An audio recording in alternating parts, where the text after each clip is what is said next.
Here. Commissioner Reed is absent. Commissioner Rodriguez-Elkins. Here. Commissioner Sperber. Here. Assistant City Attorney Brandon Fennell. Here. City Planner Jim Rundle. Here. Clerk Clark. All right.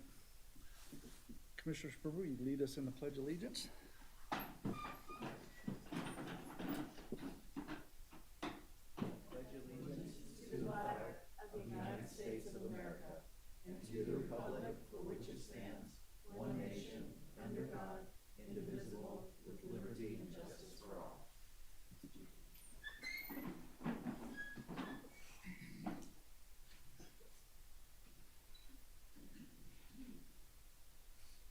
All right, we're open for public comment. Does anybody wish to speak? I see none. I'll close public comment. All right, we'll look for an approval for the agenda.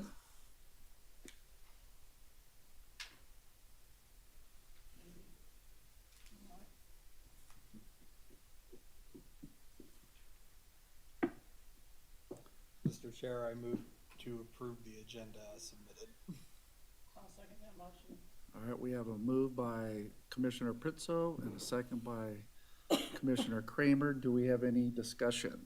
Any further discussion? Nope. Cast your vote.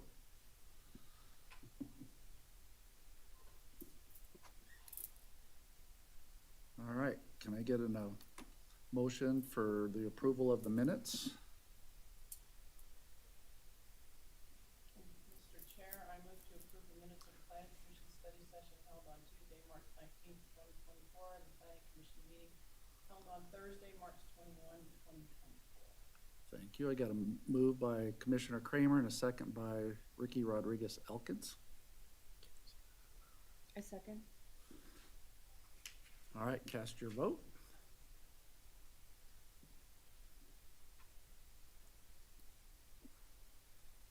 All right, we move on to 6, consideration, discussion of, oh, we did that. All right. We're gonna do, Sienna for the City of Sparks Regional Annual Report, forward to the report to the Regional Planning Commission. Yes. Thank you, Chair Rawson, members of the Planning Commission. For the record, Sienna Reed, Planning Manager. It's nice to be before you again. So for your consideration tonight is the 2023 Regional Annual Report. That's required by state law. Each year we need to provide it to the Truckee Meadows Regional Planning Agency.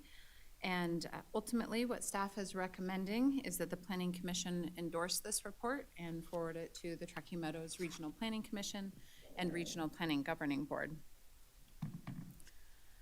To give you just a little bit of background, the Regional Annual Report before you tonight identifies activities that the City of Sparks has taken in 2023 to support the Truckee Meadows Regional Plan. The report is organized by 5 policy areas. Those are the areas in the 2019 Regional Plan. And what this presentation is going to do is just walk through what we've done in each of those policy areas, highlighting some good activities that have been undertaken. So the first policy area of the regional plan includes policies related to population growth and forecasting. On this slide, you can see a chart that gives you some historical information on our population growth.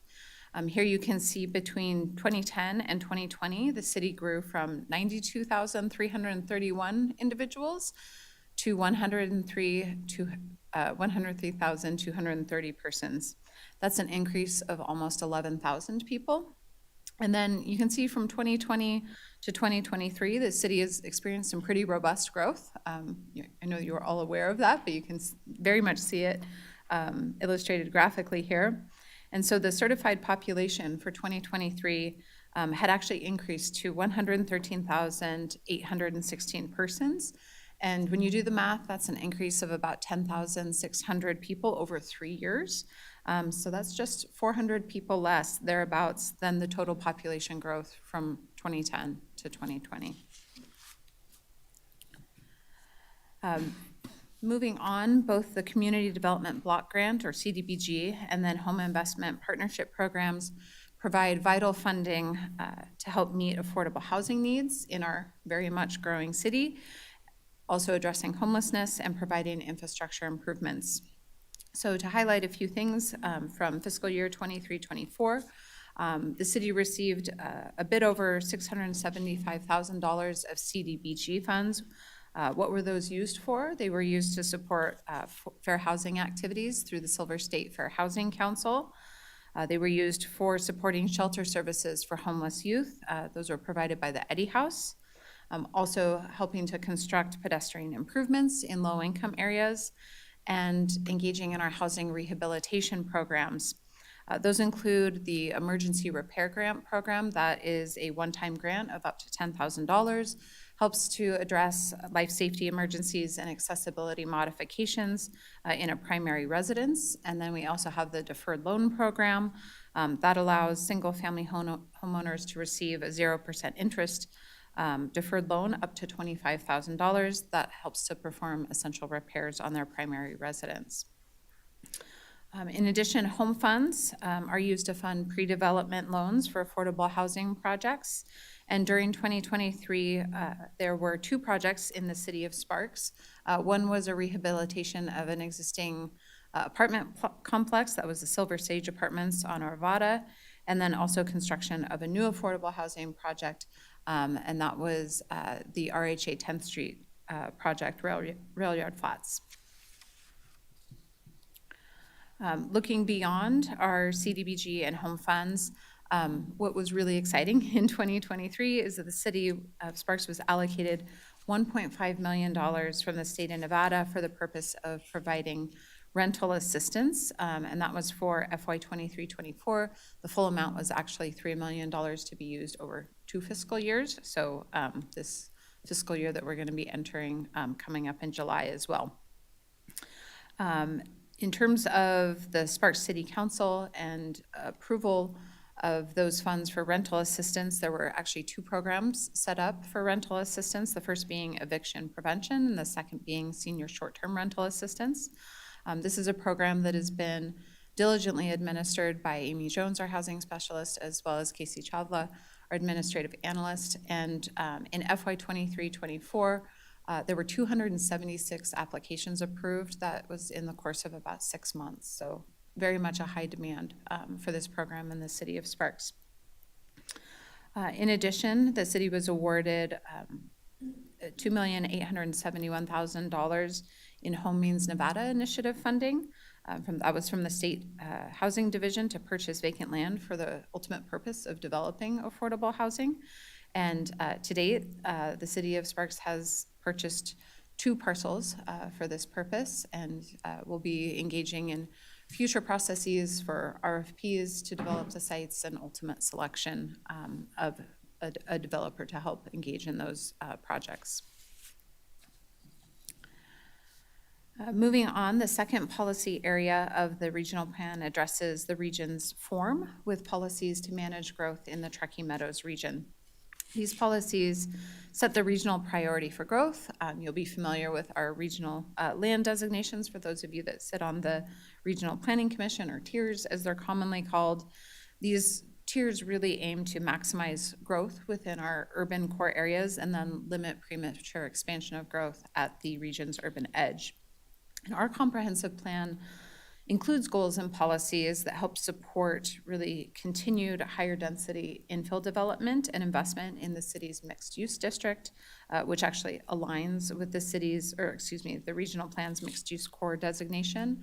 And so those 2 things really work together to help support those overall policies as a regional priority for growth.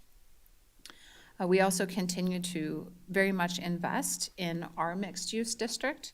While redevelopment area number 1 did terminate on June 30th of 2023, there are some remaining revenues, and those were used for significant projects in Victorian Square.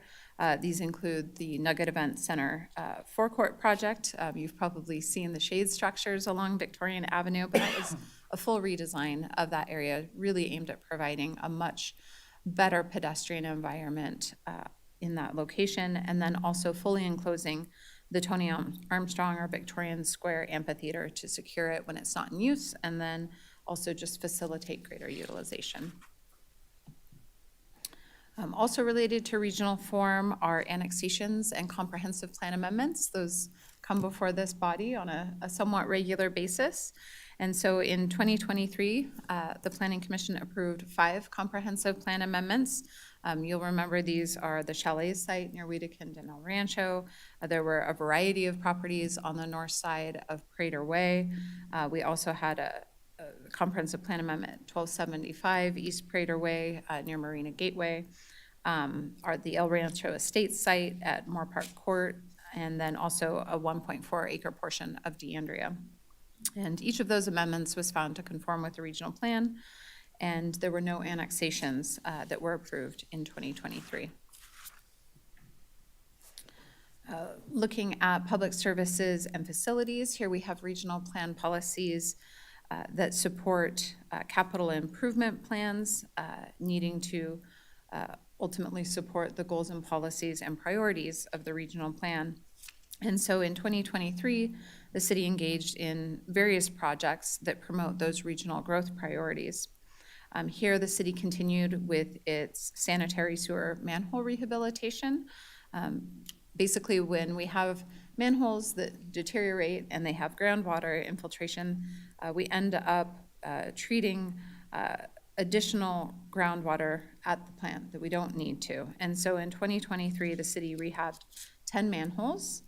We also had sewer lines within G Street that were replaced, as well as storm drain pipe along Glen Meadows Drive. And then there were also new prefabricated restrooms installed both at Shelley and Burgess Parks. And then there was an existing park behind the 98 Richards Recreation Gym that had a bark surface that was replaced with the rubber playground tiles. So a lot of community investments really helping to make our community more livable and then also maintain our infrastructure. Looking at natural resources, in 2023, City of Sparks staff participated in the Natural Resources Plan Working Group that's being hosted by Regional Planning, as well as the Regional Plan Update Working Group. The Natural Resources Plan is being prepared to help with data availability around natural resources and also help refine policies in the Regional Plan Update process. That's anticipated to be complete in 2024, actually October of this year. And so following the Regional Plan Update, what we'll be looking to do is take a look at all of those policy changes that were informed by the Natural Resources Plan and start to implement those in our Sparks Sparks Comprehensive Plan, and that would come to this body for future consideration. And lastly, in 2023, Sparks staff engaged in various other efforts that implement the regional plan.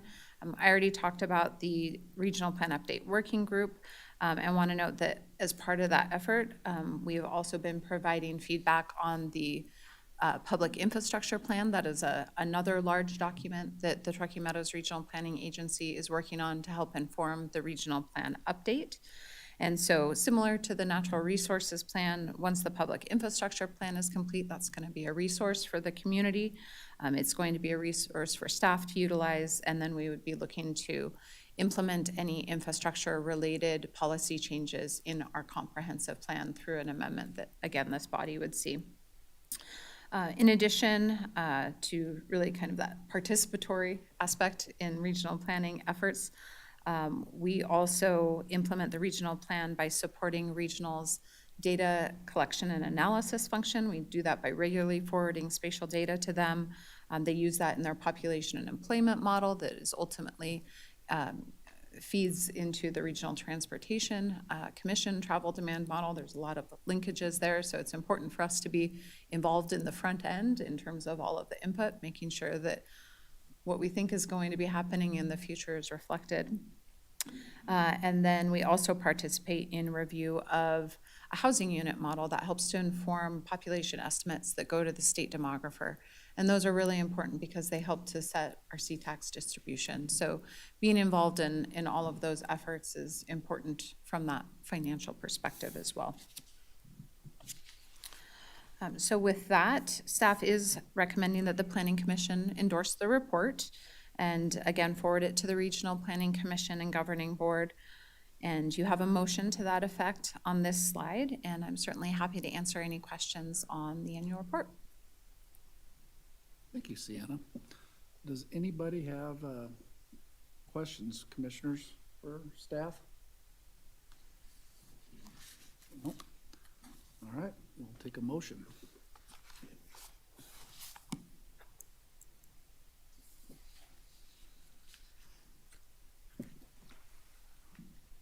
Mr. Chair, I move to endorse the City Sparks 2023 Regional Annual Report and forward the report to the Regional Planning Commission and Regional Planning Governing Board. Second. All right, we have a move by Commissioner Kramer and a second by Commissioner Pritzos. Do we have any further discussion? I just want to commend Sienna on her thoroughness of the report. I appreciate that, and I look forward to seeing it at Regional Planning. See you there. I'd like to say thank you. That was a very nice job, Sienna. Very thorough. All right, we'll take a vote.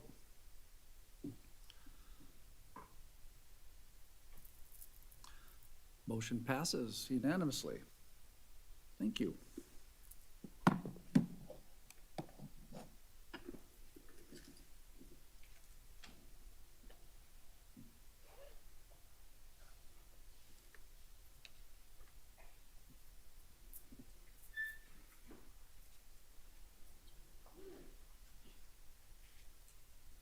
All right, up next is PCN 18-0040/STM 24-001. Good evening, Chair Rawson, members of the Planning Commission. For the record, I'm Dani Ray, Senior Planner, and here to present this item to you today, which is a tentative map for a 215 residential unit townhome development located in the Monticello Village in the DeAndrea Plan Development. So in this slide, you can see the very familiar by now boundary of the DeAndrea Plan Development outlined here in blue. It's generally located east of Vista Boulevard, south of Los Altos Parkway, and north of Prater Way. Subject site is comprised of 2 parcels totaling 24.4 acres, and shown here outlined in red. Here's the latest parcel the commission did the handbook amendment and comp plan amendment for, right here, where the houses the maintenance building currently. So for some background, the Planning Commission may recall it approved 2 comprehensive plan amendments and 2 plan development amendments. The first one changed land use designation of both parcels from open space to multifamily or MF14. And also, you recommended approval to the City Council of the amendments to the Plan Development Handbook, facilitating this tentative map. The City Council did certify both comp plan amendments and approved the PD amendments, the latest at its last April 8th meeting. No additional residential units beyond the 2,230 units that are allowed within the DeAndrea Handbook are proposed by approving this tentative map. Up to 230 units remain available in DeAndrea, and this 215 are proposed with this tentative map. So the proposed tentative map is bounded to the north by DeAndrea Parkway, shown right here, and Cigna Drive and Antella Court, right through here, and to the south by the DeAndrea Golf Course, and to the west by Anissa Court. An NV Energy utility corridor transects the site right along here. And in compliance with the regional plan and the Sparks comprehensive plan, no structures may be constructed underneath the power lines or within 10 feet of the utility easement lines. For the purpose of determining density on this project, the total 24.4 acre site, less the portion of the 3.42 acre utility easement, will remain undeveloped. It results in a buildable project area of approximately 21.02 acres. Based on the adjusted acreage with 215 units, the project has a resulting density of 10.2 dwelling units per acre, in conformance with both the comprehensive plan, MF14 land use designation, and the handbook's medium density or MDR land use category. The remaining 3.42 acres in the utility corridor is planned to serve as common area with limited recreational amenities associated with the project. Shown here in the black shading is the access and circulation map here, and showing it throughout the site with primary access right here from North D'Andrea Parkway, and a secondary emergency access off the existing golf court path from Anissa Court. The existing golf cart path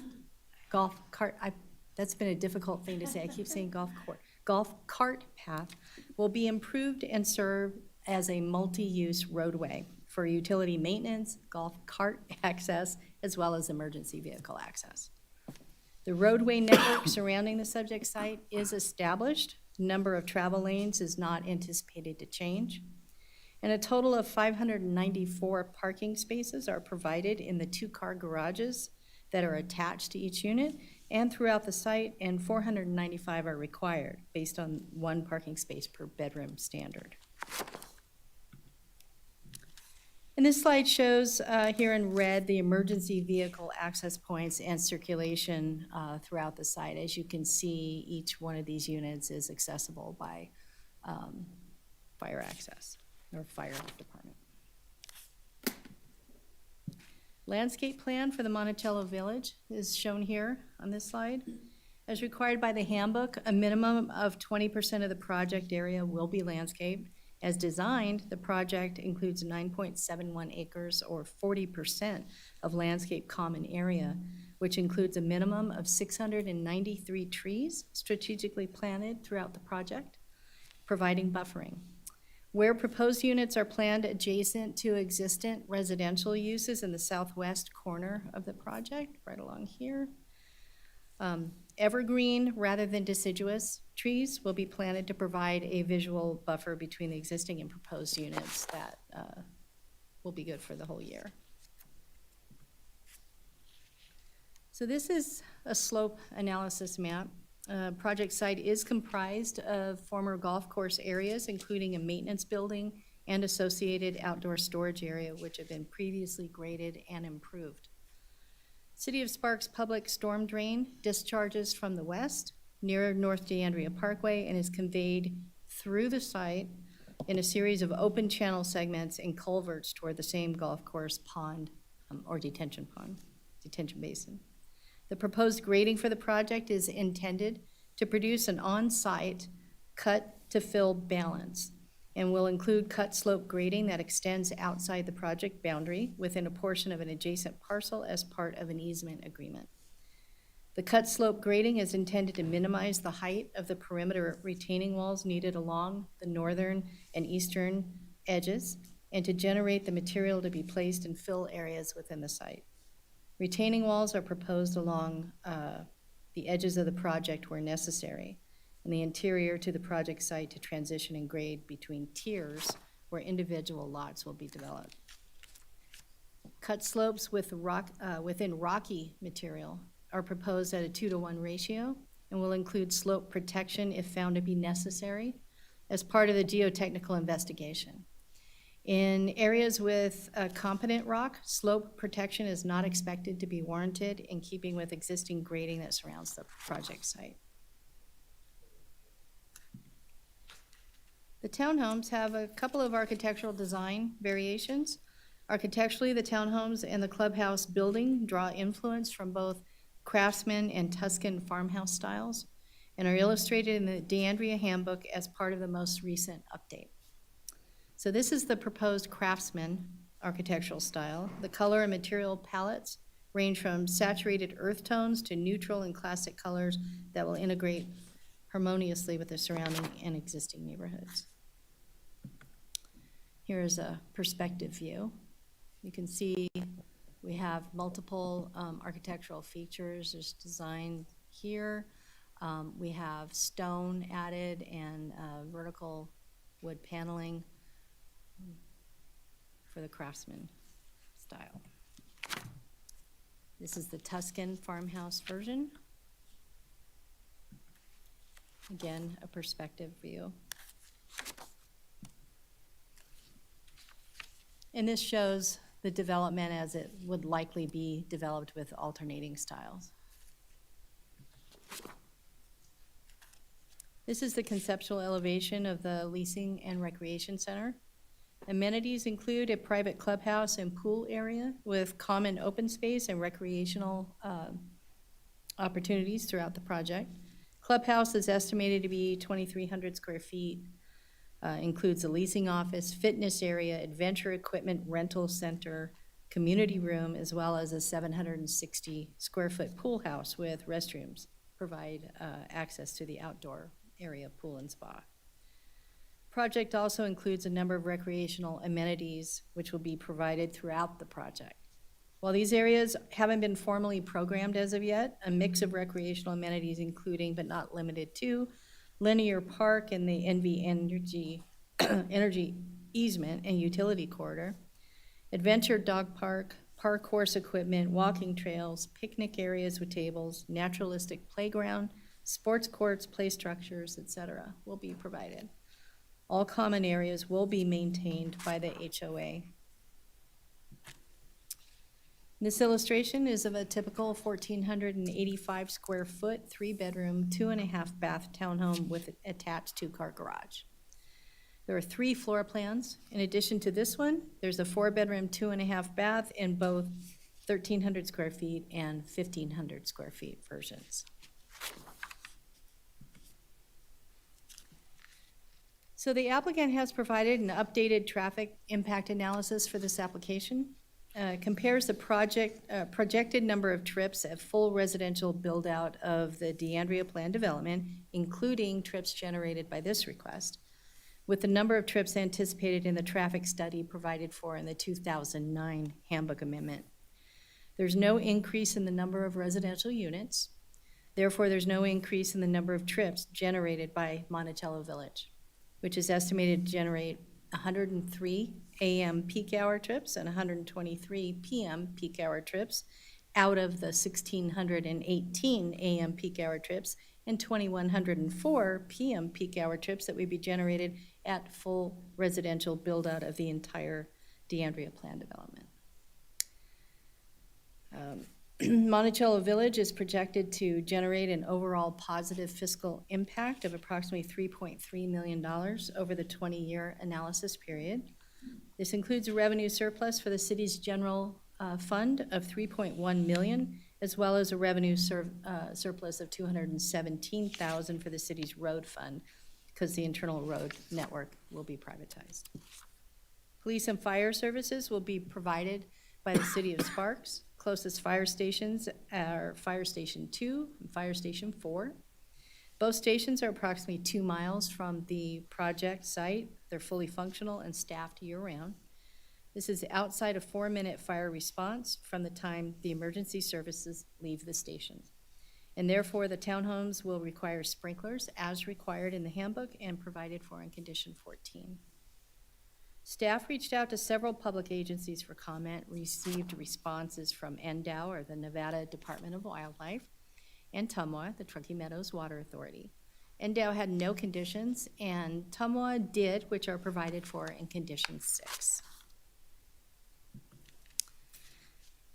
So, moving on to the findings now, I have condensed these to try to streamline them as much as possible, since much of this has been discussed already in my presentation. So for finding T1, this tentative map request is for a 215 lot attached single-family townhome division. As proposed, the subdivision would advance goals H2, H3, and policy H2 by providing a townhome housing product in the Sparks housing market, where the existing roadway network or other infrastructure and the ability of public services such as police and fire to provide service to the development is in support of goal MG11. In support of policies CC8 and C4, 2 architectural styles, the Craftsman and Tuscan farmhouse with 4 floor plans, floor plans, are proposed for the townhome models, and sidewalks are provided on both sides of the street. Plans for the provision of water, sewer, streets, and stormwater. Subject to these improvements, the city services such as provision of water, I have an extra line there. Subject to these improvements, the city's services such as the provision of water, sewer, streets, and stormwater facilities can be provided at acceptable levels to serve the 215 lots proposed with this tentative map, complying with policy CF1. For findings T2 and T7, street improvements are not required as the existing roadway is sufficient to meet the needs of this request, as impacts to the roadway system remain as anticipated in the 2009 traffic impact study.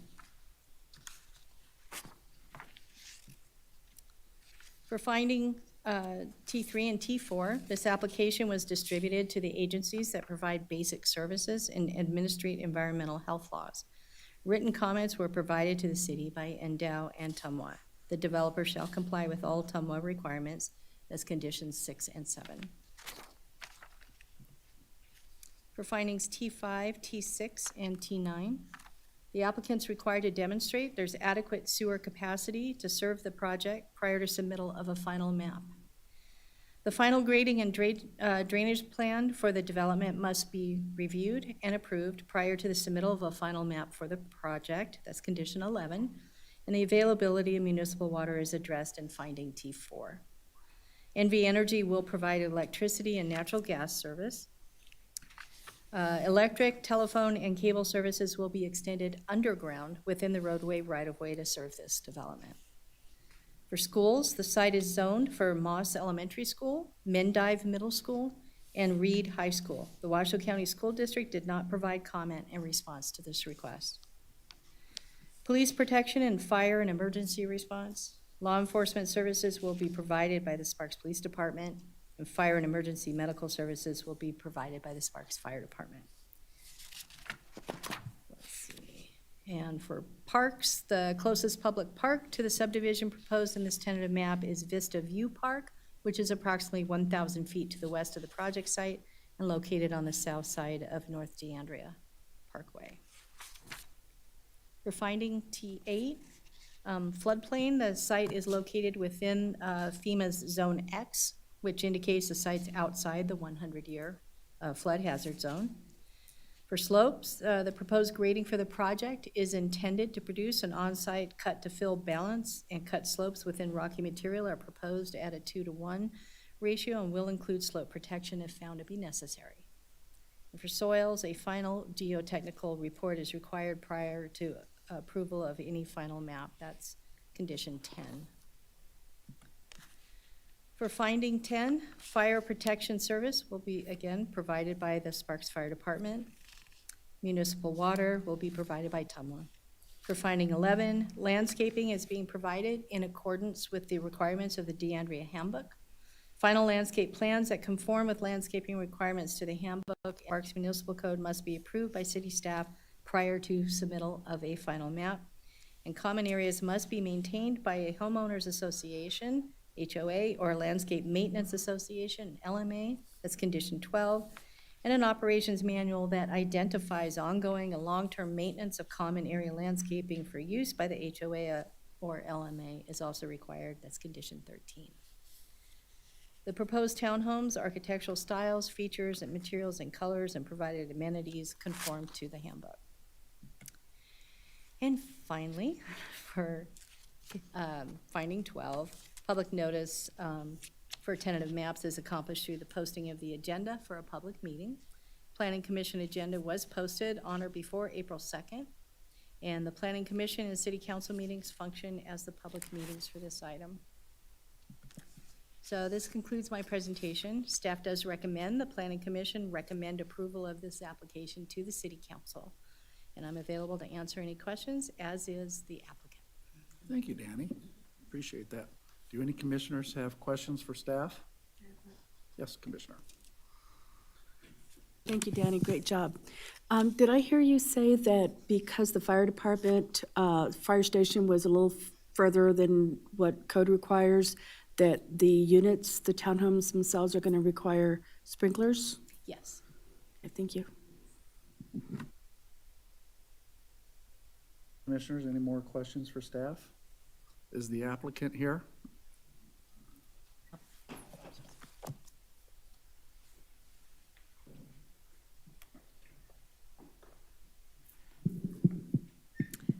Good evening, Mr. Chair, Planning Commissioner Stacy Huggins with Wood Rogers, representing the applicant in this project. Awesome. Do you have anything to add? I do not. Staff did a great job. As Danny mentioned, we've, brought DeAndrea a number of these associated projects to you all over the last couple of years. We're excited to see this project finally come to fruition and look forward to bringing forward a development project here. Okay, thank you, Stacy. Do any commissioners have questions for the applicant? All right. This is a public comment. Does the public wish to comment on this item? I see none. I will close public comment, and I'll entertain a motion.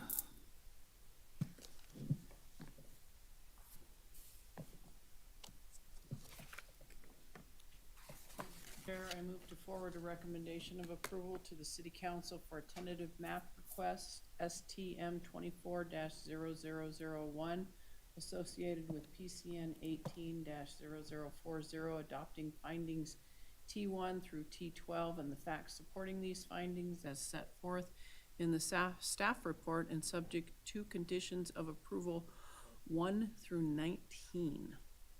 Second. All right, I have a move by Commissioner Kramer and a second by Commissioner Pritzos. Commissioners, do we have any further discussion on this item? All right, let's vote. Motion passes unanimously. All right, we're on to Ms. Danny. PCN 23-0011/CU 23-0010. Thank you again. Good evening, Chair Rawson, members of the Planning Commission. For the record, I am Danny Ray, Senior Planner. Here to present this request to you today, which is a conditional use permit to allow the operation and construction of a hotel at 1407 Shields Drive in the Legends at Sparks Marina planned development. The project's 3.66 acre site is located here, shown outlined in red on the vicinity map, and is located in the NUD, or New Urban District, Legends at Sparks Marina zoning district. It's currently developed with parking lots right here. The site's generally located west of Sparks Boulevard and north of Big Fish Drive, east of Shields Drive, and south of East Lincoln Way. The dual-branded AC Element Hotel proposes to be 4 stories, 103,651 square feet, 199 rooms, and 49 feet, that should read 49 feet, and 55 feet at the parapet in one building. The Legends Handbook provides a regulatory framework to the Legends Plan Development and permits uses that are allowed in the City of Sparks TC, or Tourist Commercial zoning district, including hotels with more than 150 rooms as a permitted use with approval of a conditional use permit.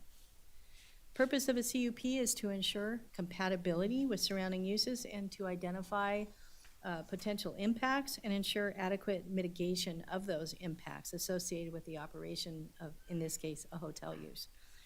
The proposed 4-story hotel would be in an area surrounded by commercial development on all sides within Legends. For reference, both existing hotels within Legends are also 4 stories in height. Subject site is, again, partially developed with a parking lot. A parking analysis was provided by master developer, Red Development, that includes all current and potential uses on the entire Legends PD site. The analysis indicates that what would be required is 6,105 parking spaces. Legends currently has a supply of 6,492 spaces of shared parking facilities throughout the site. That leaves a surplus of 388 after accounting for all existing and potential uses. Trip generation for this use is estimated to be 1,598, average daily trips and 1,614 Saturday trips. Estimated peak hour trips of 92 weekday AM and 118 weekday PM, and 144 Saturday peak hour trips. So the exterior architecture meets the architectural design requirements for the Legends Plan Development, as contained within the handbook. The roof line is varied. The building sides include both color and dimensional articulation. The reddish-brown accent color encompasses less than 25% of the building's elevations. There is a porte-cochere canopy at the entrance, which is, I believe, shown right here. And the overall height of the building is 49 feet and 55 feet at the parapet. The exterior materials provide compatibility with nearby existing buildings and consist of exterior insulation finish system, or EIFS, stucco, stone, brick, and metal in an earth tone palette. This shows the east and north elevations. There are several amenities provided for in the convenience of the hotel guests in the project, including a lobby and lounge area, bar and lounge area, dining room, laundry facilities, fitness and exercise room, an indoor pool, meeting room reserved for hotel guests only, and ancillary back-of-house support uses. So the landscape plans demonstrate both current landscape conditions as well as proposed. Total of 64 trees are required for the hotel site, plus an additional 45 trees for the parking area. It's a total of 110 trees. Creative use of trees and landscaping materials act to provide conformance with both handbook and compatibility with the landscaping of the greater Legends at Sparks Marina. So transition here over to the findings. For finding C1, the comprehensive plan land use designation for this site is MUD or MUC, mixed use district, mixed use commercial. Both hotel and multifamily uses are allowable for this land use designation, subject to approval of a CUP supporting goals MG1, MG2, and EV1. The development of a hotel use also allows for an environment in which businesses can build in the city of Sparks, contributing to goal EV1. Supporting finding C2, the proposed hotel is compatible in use in architectural and landscape design with other surrounding commercial uses located within Legends. And there are commercial uses to the north, west, and south. East of the subject site is Sparks Boulevard, and industrial uses beyond that. For finding C3, natural resources are typically considered to be air and water, and this use does not produce any negative impact directly to these resources, since the subject site's been previously reviewed as a part of the comprehensive plan update process. Therefore, city staff does not believe approval of this CUP would impair the availability of natural resources or the region's ability to support its population. And finding C4 is concerned with addressing identified impacts, such as the following: parking. As previously discussed, the overall 6,105 parking spaces within Legends exceeds that required by existing and potential uses by 388 spaces. Traffic, the trip generation estimates fit within the overall trip generation of the approved traffic study based on the existing land uses built and or approved to date within the Legends plan development. No additional turn lanes at the project access points or other improvements are recommended for this project. And for sewer facilities, the city has the capacity to provide sewer service as the proposed development is in the allotment of the Tum Wharf sewer capacity, and no sewer infrastructure improvements are required. Oops, not yet. For lighting and noise, impacts anticipated from light and noise for this project are consistent with existing uses in the commercial development known as Legends. It's the nature of commercial business, and the parking area lighting is already in place. And finally, for finding C5, public notice was published in the Reno Gazette-Journal on April 2nd, and notices were mailed to 58 owners of property within 500 feet of the subject property on April 2nd. Planning Commission meeting functions as the public hearing for this item as required by Nevada revised statutes and the Sparks Municipal Code. At the time of the writing, actually as of now, staff has received one public comment of this item which indicated support for this project. So this concludes my presentation. Staff does recommend approval of this item, and I've provided the recommended motion on your screens, and the applicant is here as well as I. Any commissioners have questions for staff? Thank you, Danny. And so the access to the property is off of Shields, and Big Fish is fire, is that right? Or is Big Fish an entrance as well?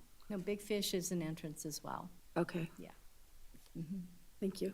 Yeah, there's two entrances off of Sparks Boulevard, and then, of course, off of East Lincoln Way and Shields.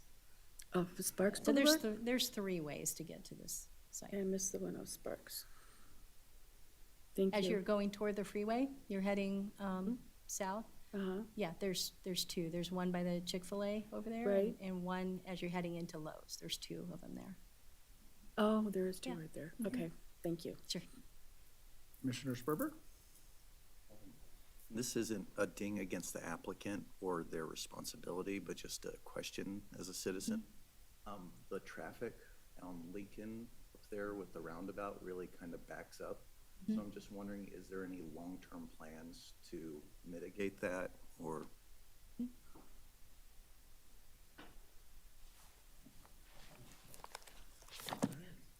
Good evening, Commissioners. Andrew Jane Kura, Senior Civil Engineer for the record. To answer your question, so yes, the existing roundabout in Lincoln Sparks does have adequate capacity to handle the addition project. I'll also like to add that the RTC is looking into modifying the roundabout to add additional capacity at that location. I know. Ooh, that would be nice. Any more questions for staff, commissioners? Is the applicant want to add anything?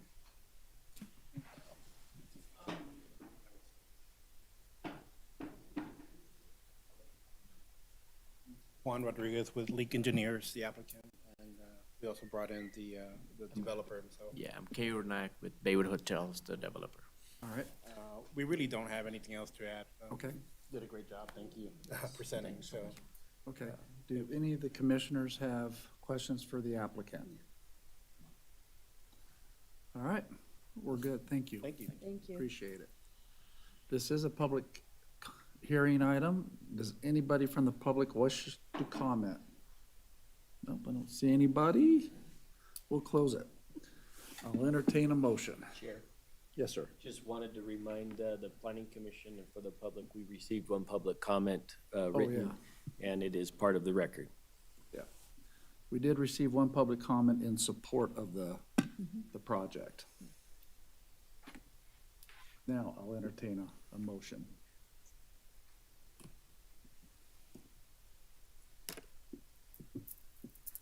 Mr. Chair, I move to approve the conditional use permit CU 24-0003 associated with PCN 16045 to allow for the construction and operation of a hotel use at 1407 Shields Drive based on findings C1 through C5 and the facts supporting these findings as set forth in the staff report and subject to the 14 conditions of approval as listed in the staff report.